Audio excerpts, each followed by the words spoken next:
नमस्कार दोस्तों, आज मैं आपको धर्मराज जी की कृपा की कहानी सुनाने जा रही हूँ। प्रेम से बोलिए धर्मराज जी की जय हो।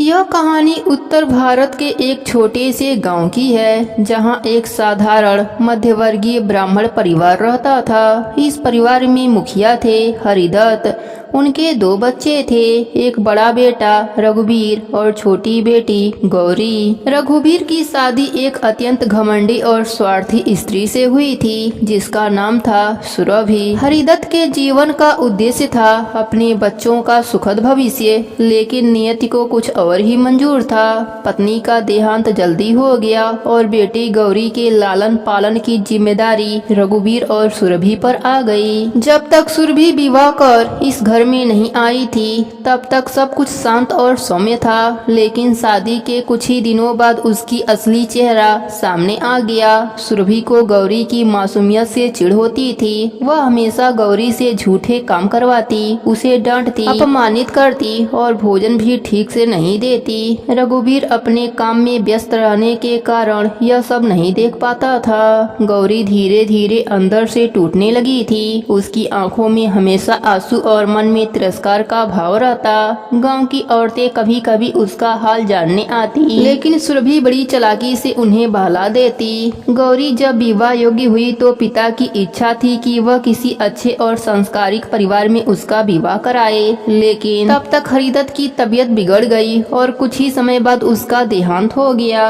रघुवीर पिता के अंतिम संस्कार में ही व्यस्त रहा और बहन की चिंता सुरभि पर छोड़ दी। सुरभि ने चालाकी से एक निर्धन और बीमार युवक से गौरी की शादी तय करा दी। ऐसा युवक जिसके पास न घर था न जमीन, बस नाम मात्र का काम करता था। यह बात जब रघुवीर को पता चली तो वह भी सुरभि की बातों में आ गया कि गांव की इज्जत बचानी है, और विवाह संपन्न हो गया। गौरी अब गरीब घर की बहू बन गई, झोपड़ी में रहने वाली, जो अपने पति की सेवा में दिन रात लगी रहती। लेकिन उसका दिल रोता था। न भैया ने सुना न भगवान ने। एक रात गौरी थकी हारी पेड़ के नीचे बैठकर रो रही थी। उसका चेहरा आकाश की ओर था और वह बोल रही थी, हे भगवान, क्या मेरी कोई सुनवाई नहीं? क्या मेरा अपमान यूं ही चलता रहेगा? तभी एक तेज प्रकाश उसके सामने प्रकट हुआ और एक गंभीर स्वर गूंजा, बेटी गौरी, तेरे कष्ट देखे हैं मैंने। मैं धर्मराज हूँ, न्याय का देवता। जिन पर अन्याय हुआ है उनका न्याय मैं स्वयं करता हूँ। गौरी घबरा गई, लेकिन फिर उसने हाथ जोड़कर कहा, प्रभु, मैंने किसी का बुरा नहीं किया, फिर भी मेरा इतना अपमान हुआ।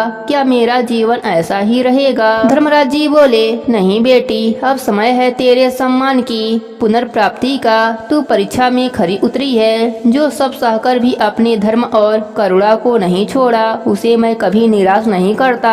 अगले ही दिन से चमत्कार होने लगे। गौरी का पति, जो लंबे समय से बीमार था, अचानक ठीक हो गया। उसे एक स्थानीय जमींदार ने अपने खेतों की देखरेख की नौकरी दे दी और कुछ ही महीनों में वह प्रमुख किसान बन गया। फिर जमींदार ने उसे एक बड़ा मकान और जमीन दे दी। गौरी अब एक संपन्न घर की मालकिन बन गई। उसके चेहरे पर आत्मविश्वास और श्रद्धा की आभा थी। गांव में गौरी के बदलाव की खबर फैल गई। एक दिन सुरभि अपने बहनों से कह रही थी, वो ननद तो अभागिन थी, उसका क्या होगा? तभी एक स्त्री ने कहा, अरे तुम्हें नहीं पता, गौरी अब जमींदारों के बराबर रहती है। उसका घर खेत से भरा है। सुरभि के पैरों तले जमीन खिसक गई। उसे विश्वास नहीं हुआ। उसने रघुवीर से कहा, चलो बहन से मिलने चलती हैं। जब वे गौरी के नए घर पहुँचे तो देखा कि वह अपने आंगन में तुलसी की पूजा कर रही है। चेहरे पर संतोष और गरिमा है। गौरी ने आदर से दोनों का स्वागत किया।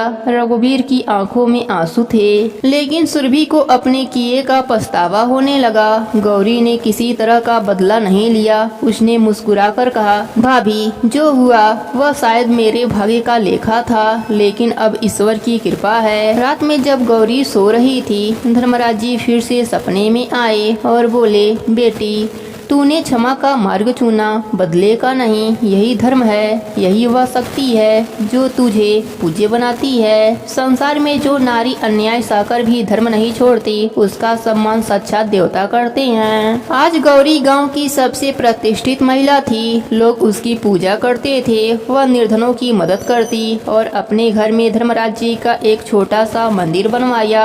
वह रोज वहाँ दीपक जलाती, धर्मराज जी के कथा कहानी का नित्य नियम निभाती, फिर प्रार्थना करती, हे धर्मराज जी, जैसे आपने मेरी लाज रखी वैसे ही हर लाचार को न्याय देना। हे धर्मराज जी महाराज, जैसी कृपा आपने गौरी पर करी वैसी ही कृपा आप अपने सभी भक्तों पर करना। कहानी अधूरी हो तो पूरी करना, पूरी हो तो मान रखना, सबके नित्य नियम और व्रत को पूर्ण करना। प्रेम से बोलिए धर्मराज जी की जय हो।